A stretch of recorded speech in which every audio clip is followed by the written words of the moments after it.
The test is in 4 parts: Part 1, Part 2, Part 3, and Part 4. Now look at Part 1. Part 1. You will hear a woman being interviewed by a market researcher in a health club about her membership of the club. First, you have some time to look at questions 1 to 5.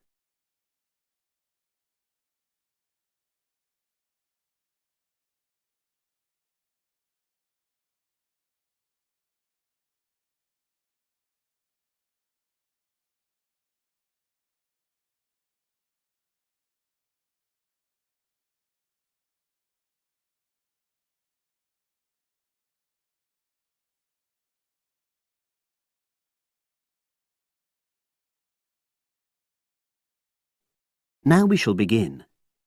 You should answer the questions as you listen, because you will not hear the recording a second time. Listen carefully and answer questions 1 to 5. Oh, excuse me. I wonder if you'd have the time to take part in some market research. What's it about? About this club and your experiences and opinions about being a member.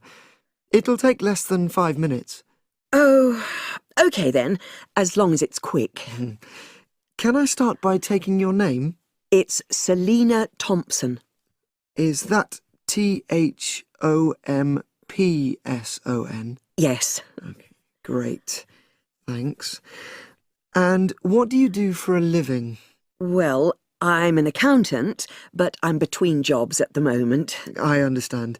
But that's the job I'll put down on the form. And would you mind my asking which age group you fall into? Below 30, 31 to 50, and above? Over 50, I think we can safely say. Great, thanks. And which type of membership do you have? Sorry, I'm not sure what you mean. Do you mean how long of... No, is it a single-person membership? Oh, right, no, it's a family membership. Thanks. And how long have you been a member? Ooh, let me see. I was certainly here 5 years ago, and it was probably 2 to 3 years more than that. Shall I put down 8? Oh, I remember now. It's 9, definitely. Sorry. No problem. I've got that. And the last question in this first part is, what brought you to the club? Sorry? How did you find out about the club? Did you see any ads? Well, I did actually, but I have to say I wasn't really attracted to the club because of that. It was through word of mouth. So you were recommended by a friend? Actually, my doctor. I'd been suffering from high blood pressure, and he said the club was very supportive of people with that condition, so I signed up. Great, thanks. Before you hear the rest of the conversation, you have some time to look at questions 6 to 10.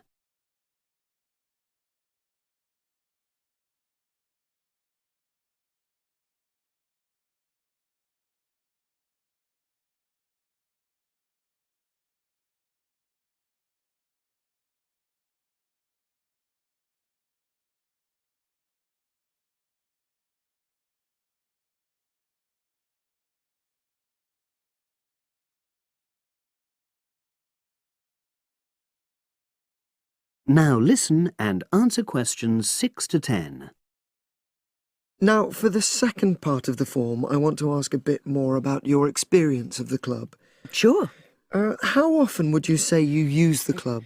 It varies enormously, depending on how busy I am. Of course.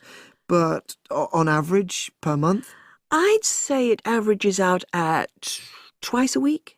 OK, so 8 on average. Yeah, and 4 of those are aqua aerobics classes. That leads me to the next question. Would you say the swimming pool is the facility you make most use of? Fair to say that, yep. Right, thanks.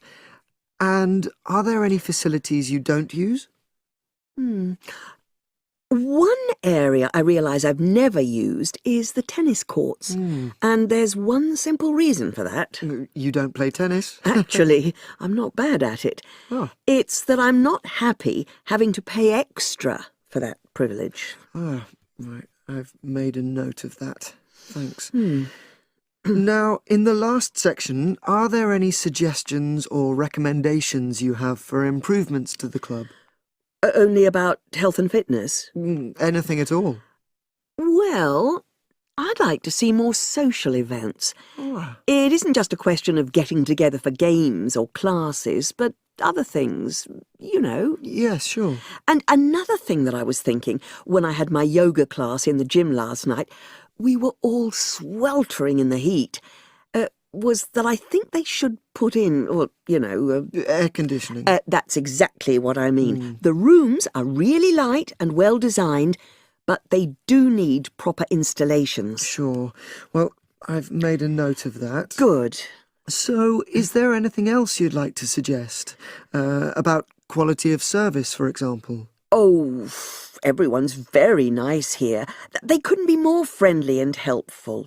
Oh, but I tell you what, it's a shame the restaurant isn't open in the evening on Saturday, and Sunday as well, for that matter. Oh. So, the club should... Open it later on those days. OK. Well, thank you very much. That's all the questions I have.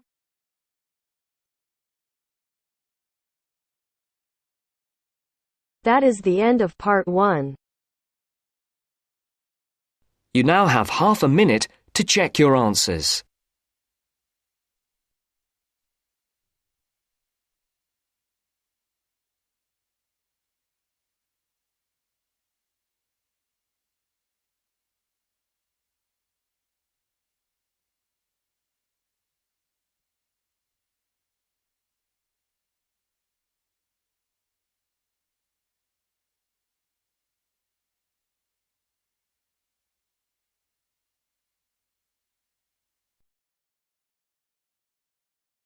Now turns to part 2.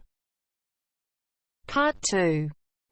You will hear a telephone conversation about opening a bank account. First, you have some time to look at questions 11 to 17.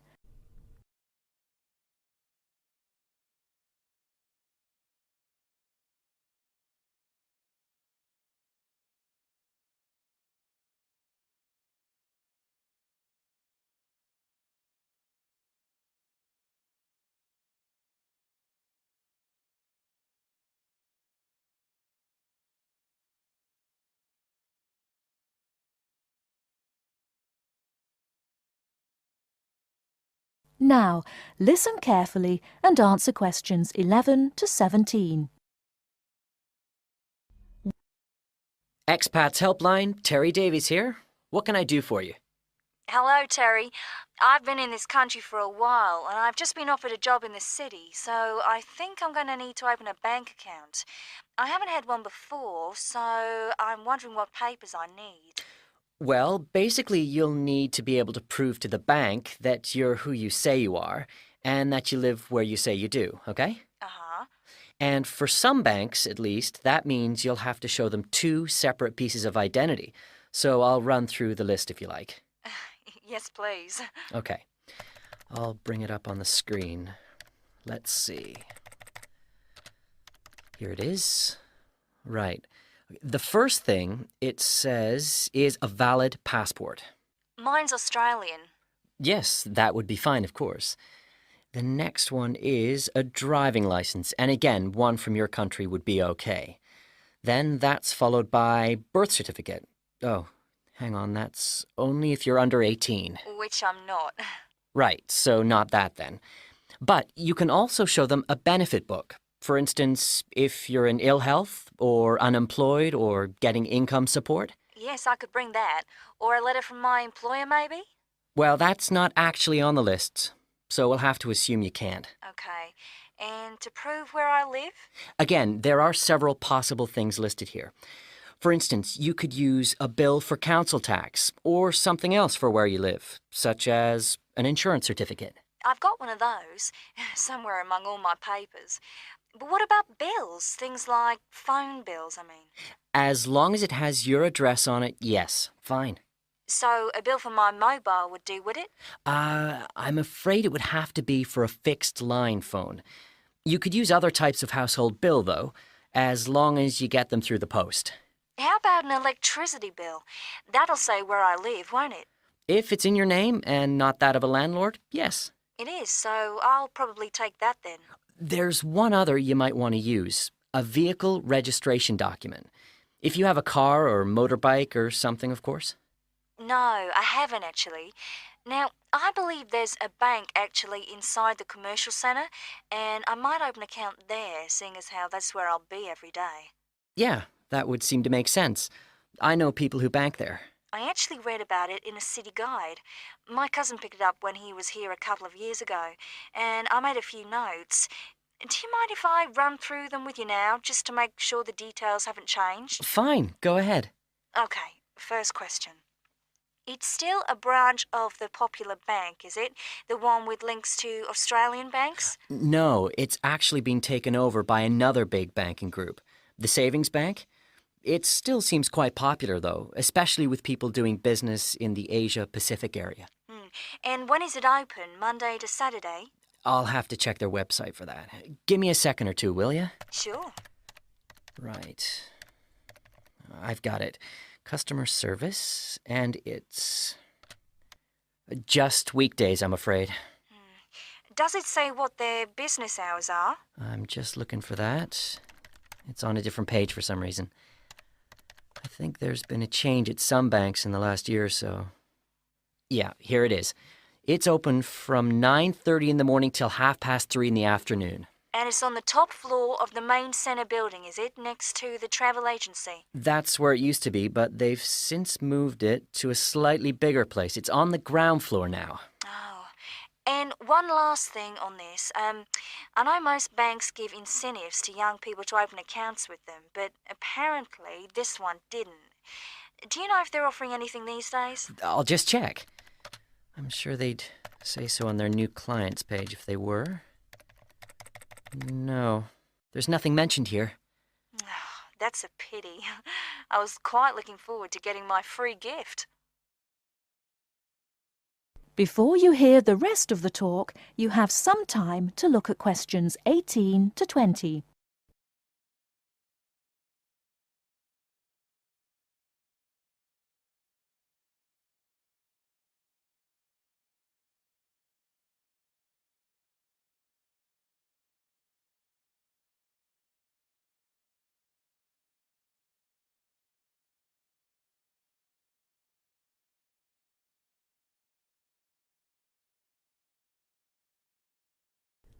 Now listen and answer questions 18 to 20. There are plenty of other banks within walking distance, you know. It may be worth shopping around to see what they've got to offer.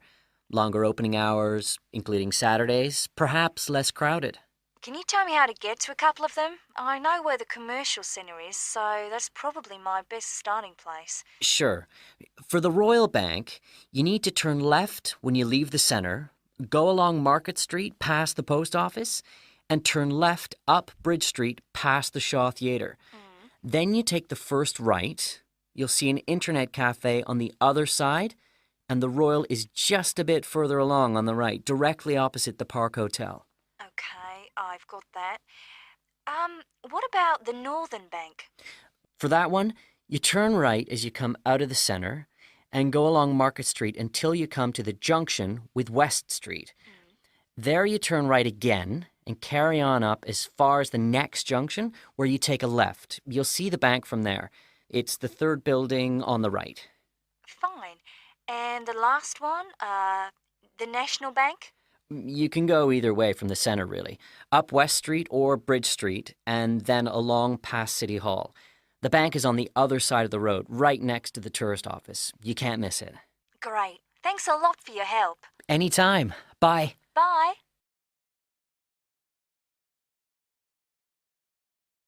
That is the end of part 2.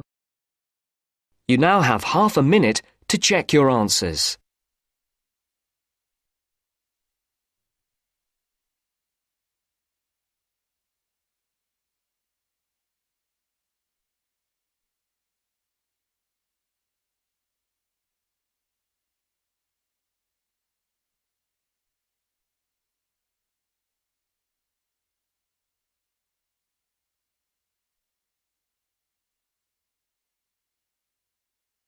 Now turns to Part 3. Part 3. You will hear two engineering students, a woman in her 6th year called Linda and a man in his 5th year called Matthew, discussing the benefits of student work placements. Before you listen, you have some time to look at questions 21 to 26.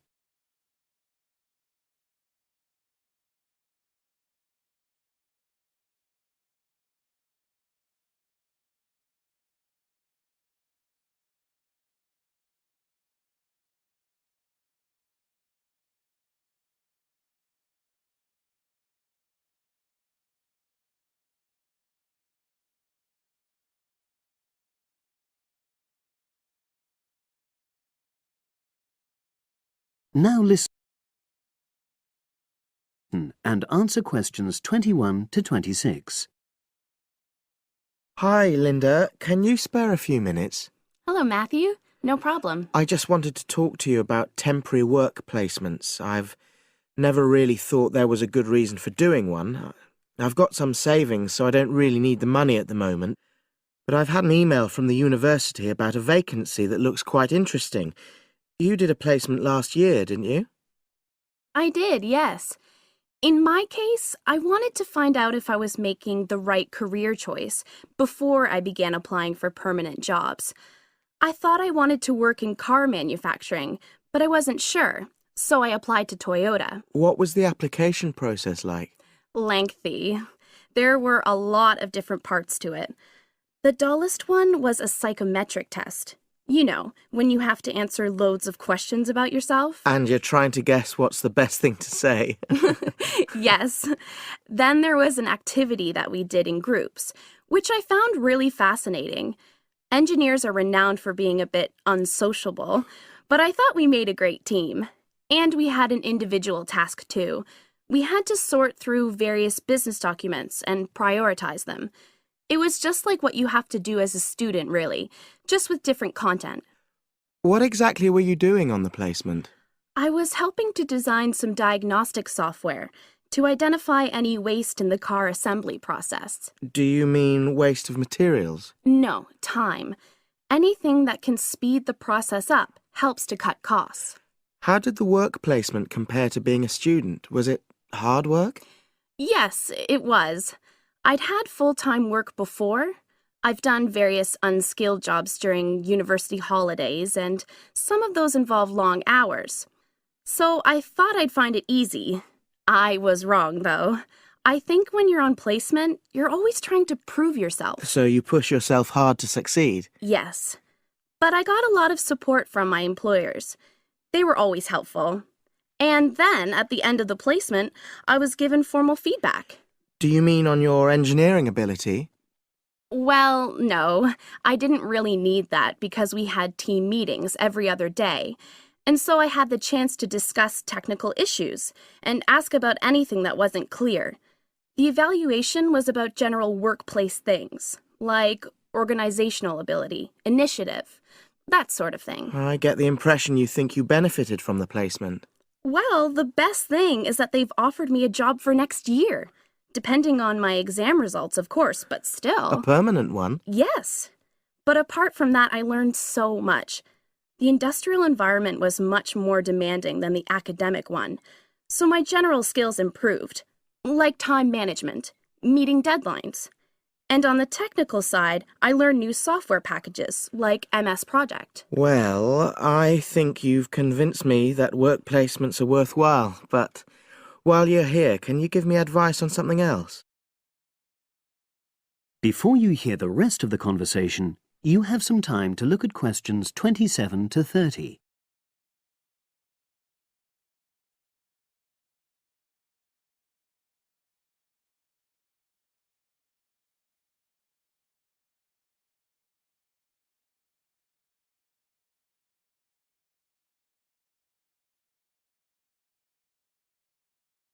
Now listen and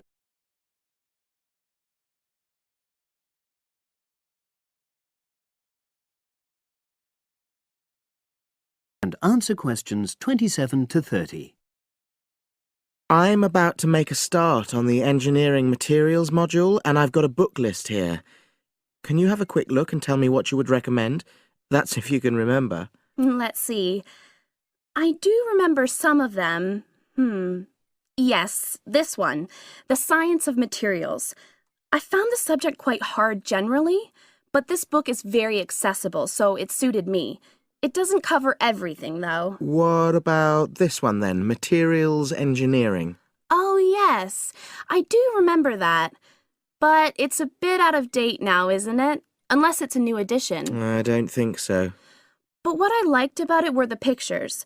They really helped to understand the descriptions. It's useful just from that point of view. Let's see, what else? Oh, yes, that one there, Engineering Basics. I think out of all these, that's got the widest coverage. But I've looked at the contents page and it hardly mentions nanotechnology. Yes, you're right.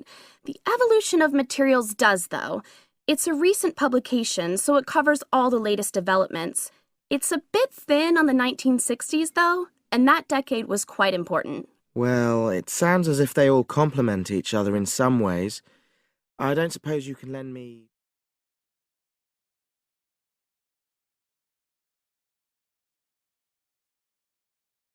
That is the end of part 3. You now have half a minute to check your answers.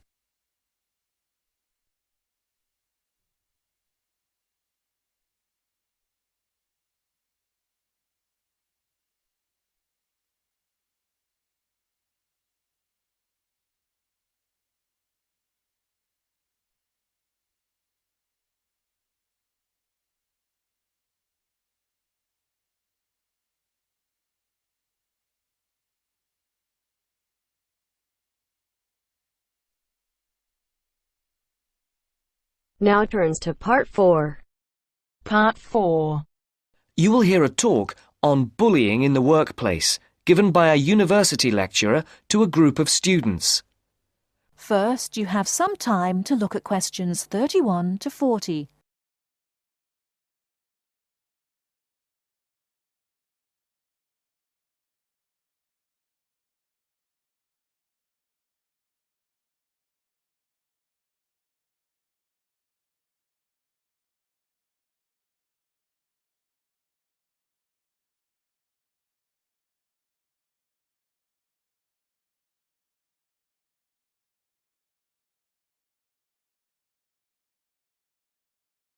Now, listen carefully and answer questions 31 to 40.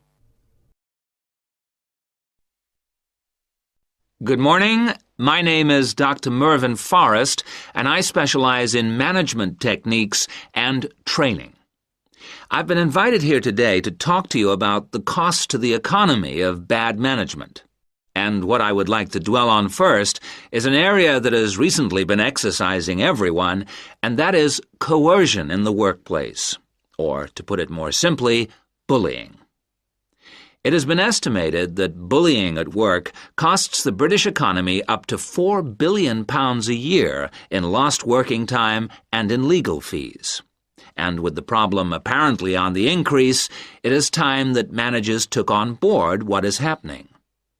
I would like to think that what is perceived as bullying is nothing more than lack of experience, insecurity, or lack of awareness on the part of managers, and not a conscious effort to attack someone. But that is perhaps a case of my being naive or over-hopeful.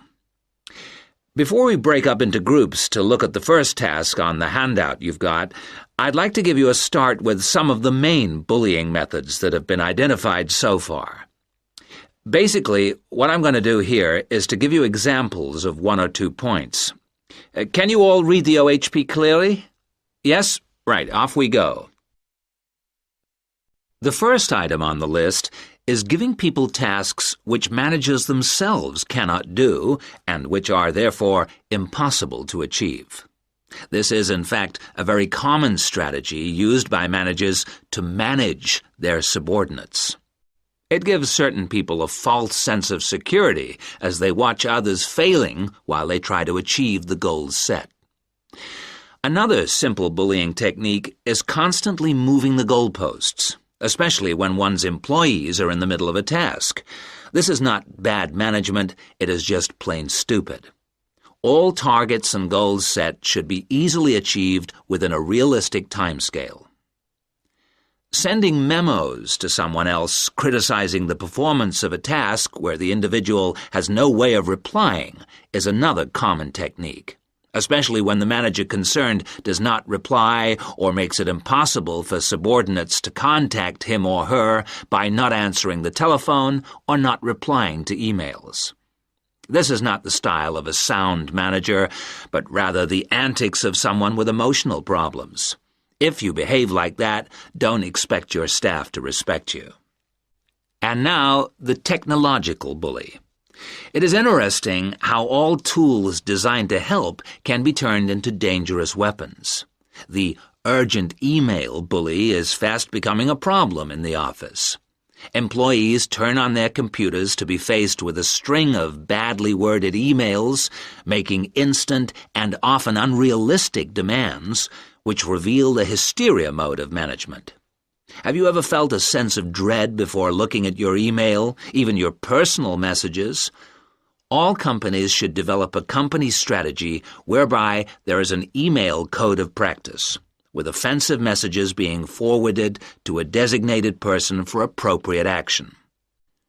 I would now like you to break up into groups and brainstorm other bullying techniques which you think you may have experienced, and perhaps, if you're honest, which you have been party to. I can think of at least 9 more bullying strategies. I would also like you to consider ways in which you think that each of the techniques on your list can be countered. Is everyone clear as to what the task is? Yes? Okay. You've got 20 minutes to do this.